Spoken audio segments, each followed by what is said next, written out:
আসসালামু আলাইকুম। আমাদের জন্য কোনো অসুবিধা হয় না তো?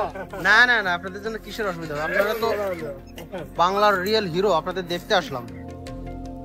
কেমন আছেন? ভালো আছেন? এখন কখনকার খাবার খাচ্ছেন? সকালের নাস্তা। এই আঙ্কেল বলেন তো, সকালে নাস্তা খাচ্ছেন? কি দিয়ে খেলেন আপনি? আমরা আছি উড়ি চান আর হলো মাছের বিরান। কি খাইলেন? উড়ি সিমের চান আর হলো মাছের বিরান। খাবারের নাম বলেন, কি খাইলেন? ভাত খেলাম। ভাত আর কি? আর হলো তোর হলো সিম আর হলো মাছ। সিমের তরকারি আর মাছ। সিমের তরকারি আর মাছ। হ্যাঁ। এখন বাজে কত? বাজে মনে হয় 10:30 থেকে 11:30। 11:30 বাজে। 11:30 বাজে। এখন খাইলেন কি সকালের নাস্তা? কি খাইলেন? ভাত, ডাইরেক্ট ভাত। নাস্তা আসতে একটু দেরি হচ্ছে। কি কাজ করলেন কাকু? মূলা তুলছিলাম, মূলা মোলা উঠাইছেন? কতজন মিলে? আমরা 9 জন। আচ্ছা কাকু, আপনার বয়স কত এখন? ধরুন আমার তো 60 60 বছর। কত বছর যাবত এই কাজ করেন? মানে 50 বছর 45 বছর থেকে।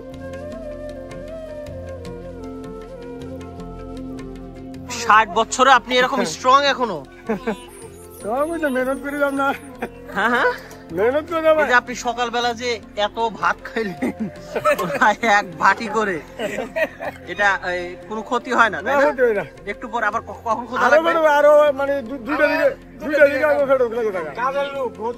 দুইটার দিকে আবার ক্ষুধা লেগে যাবে। আপনি কি জানেন যে এই যে আমরা যারা ঢাকায় থাকি বা শহরে থাকি, আমরা ডায়েট কন্ট্রোল করি, জানেন? হ্যাঁ, আপনার কি কখনো ডায়াবেটিস হয়েছে? না, ডায়াবেটিস হয়েছে না। আমরা ডায়াবেটিস হই নাই। যে কাজ করি ডায়াবেটিসের নাম শুনছেন? কিন্তু আমাদের তো যে ভাত খাইতে নিষেধ করছে, আমরা তো ভাত খাইতে পারি না। আমরা ভাত খাইতে পারি। ভাত খাইতে পারেন? কয় বেলা ভাত খান? আমরা 3 বেলা ভাত খাই। 3 বেলা ভাত খান? 3 বেলা ভাত খাই। কোনো কিছু সমস্যা হয় না? না। এটা মন্ত্রটা কি বলেন তো? মন্ত্র আমরা গৃহস্থী করি রে, ভাত খাওয়া লাগে, কৃষি কাজ করি তো। পরিশ্রম। ঘুম থেকে কটায় উঠেন? ঘুম থেকে উঠছি আজকেও 5টা বাজে।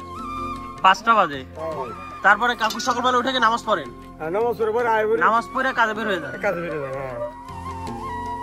আর আমাদের এরকম এই 40 বছর যাবত আপনি করতেছেন? হ্যাঁ, 40 বছর। আপনার ছেলে মেয়ে কয়জন? 4 জন। 4 জন ছেলে মেয়ে। ছেলে মেয়ে কি করে? ছেলে মেয়ে একজন ইয়ানে আছে। এই দেখেন। কে? আরেকজন বিদেশ গেছে। আচ্ছা, আরেকজন বিদেশ গেছে কালকে। আরেকজন বিদেশ গেছে। আচ্ছা, আর আমি বিয়ে দিছি। মেয়ে বিয়ে দিয়ে দিচ্ছেন? আর ছেলে ছোট। এবং আপনি 60 বছর বয়সে যে এখনো কত স্ট্রং, কত সুস্থ, মানে আল্লাহর কাছে আপনার লাখ লাখ শুকরিয়া। না শুকরিয়া তো আল্লাহর কাছে। আমরা যে কাজগুলো করি, সাধারণ কাটতে করতে গেলে আমাদের কোনো চিকিৎসা লাগে না। কোনো চিকিৎসা লাগে না? আমাদের চিকিৎসা পরিশ্রম। ওরে বাবা, কিন্তু আপনি তো ইয়ং বয়স, আপনি মুরব্বিকে দেখেন। আচ্ছা আঙ্কেল, এই যে আপনি যে 40 বছর যাবত কৃষি কাজ করতেছেন এবং পরিশ্রম করতেছেন, নিজের মতো করে কাজ করে খাচ্ছেন, আপনার কি কখনো কোনো আফসোস হয়েছে? যে না, আফসোস নাই কোনো। কোনো আফসোস নেই? না, কোনো আল্লাহর কাছে আফসোস নাই। শুকরিয়া। না, হ্যাঁ, এই যে শুকরিয়া। ওদুরই যে আপনি পরিশ্রম, আপনি চুরি করতেছেন না, তাই না? আজ আসা কিছু করি, অনেক পয়সা হইতাছে ওদুরই। পয়সা করে হচ্ছে? হ্যাঁ, পয়সা হইছে। তাহলে তো আরো আমার সুবিধা, আরো শুকরিয়া, আরো সুবিধা। আচ্ছা, শুকরিয়া। আমরা আগে তো একদম ব্যস্ত আসলাম, বাড়ি ঘরে আছি না। আপনার কোনো আফসোস নেই না, জীবনে? ওখানে গড়দর বানছি, ওখানে কোনো আফসোস না। গড়দর হয়ে রয়েছি। গর্দভ করে? হ্যাঁ, গড়দর করে রয়েছি। এবং নিজের মতো করে সুখে আছে? হ্যাঁ, সুখে আছি।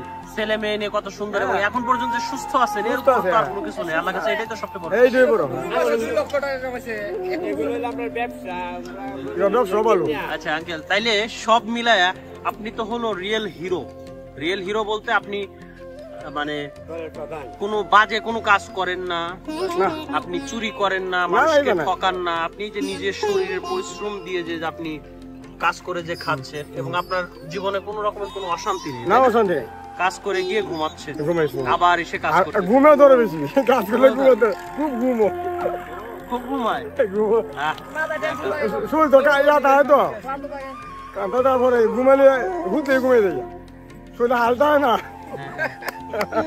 উঠলেই ঘুমায়? হ্যাঁ উঠলে ঘুমাবো। আপনার বাড়ি কোথায়? আমরা বাড়ি আব্দুল্লাহ আব্দুল্লাহ কুলিয়ারচর থানা গুলিয়ারচর থানা রামদিন যাক আলহামদুলিল্লাহ। ঠিক আছে আঙ্কেল, আপনি কাজ করেন আর আপনি একটু সুখের একটা হাসি দেন তো আমাদের। আপনার দাঁতটা অনেক সুন্দর। হাসিতে আমরা হাসি হই। হ্যাঁ হ্যাঁ, আমি তো আমার কোনো দুঃখ নাই তো। তো কোনো দুঃখ নাই, না না সবসময় না, হাসেন। খুব আমরা সুখী আছে, আহ, ভালো সুখী আছে আমরা। ভালো আছেন আলহামদুলিল্লাহ। তো গুড।